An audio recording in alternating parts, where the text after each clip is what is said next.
Two seasons coming in this coming weekend with spring Saturday and back to winter on Sunday. Right now outside, temperatures have actually kind of held steady, or in some cases, we started to already see a slight increase. Dew points have been holding steady in the 50s. They will start coming up, as well as the temperatures overnight. So we will likely see temperatures on the rise before daybreak tomorrow morning. Why? We've got cloud cover rolling in and a bit denser cloud deck at that through the overnight. That will stop the temperatures from coming down. Plus, at the same time, we're starting to pick up an onshore wind. That is starting to bring back the warmer and more humid air. So we're starting to see more 50s showing up on our map, with dew points also starting to surge as well. Not a muggy feel yet, but certainly a bit more humid outside and more of a damp feel, as winds are starting to favor now more of an onshore wind. So east southeasterly wind.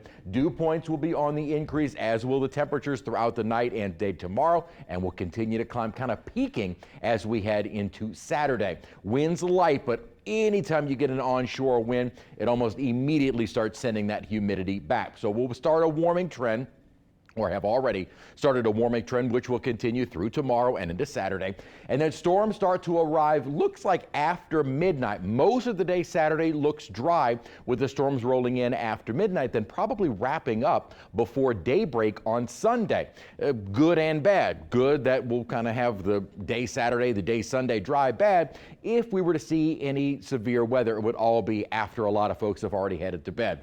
Make sure you have the ability to get warnings on your phone during the overnight. Not that we're expecting a severe threat by any means. Upper troughing is already deepening across the mountain west. This is going to be what sends in our cold front. Ahead of that, though, we'll see a surge of moisture, and with this upper trough fairly deep, meaning it's digging very far south into the United States, it will bring in a chance for some storms and then a much colder air mass behind it. So this is a much stronger trough. The good news is it should be a fairly fast-moving system as well. So rainfall accumulations, well, they have gone up a little bit, still relatively low, especially compared to what we saw this past Saturday. As I'd mentioned, this deep upper trough is also tapping into Arctic air. Not that it's coming this far south, but that Arctic air making its way across the northern plains and into the Great Lakes does bode well for us seeing a pretty significant temperature drop as we head into Sunday and to begin next week. So cloud cover and even a little bit of moisture already starting to work back in.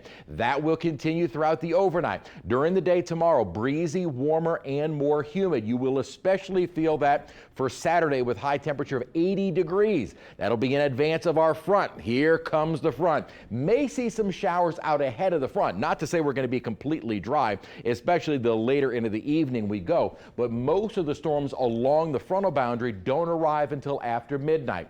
2 a.m. moving across the north shore of the city, and then probably clearing out of most of the area with the exception of maybe central southern Plaquemines Parish by about 4 a.m. So as most of us are waking up Sunday, rain is gone and that chill has already settled in. There hasn't been a real change in thinking for the greater risk of severe weather to our west, and as the line moves in, especially during the overnight hours, we should see that line kind of weakening a bit, and the potential for severe weather is greatly reduced. Not to say there is zero risk, but a much lower risk. And as far as flooding goes, that threat also looks to be fairly low Saturday into Sunday morning, with 1 to 2, maybe 3 inches more widespread, with some localized higher amounts possible. Again, doesn't look like severe threat is particularly high, nor is the threat of flooding, but both things need to be monitored. The flooding threat, especially with what we just went through on Saturday. So highs into the 70s as we head into Friday, 80 degrees by Saturday,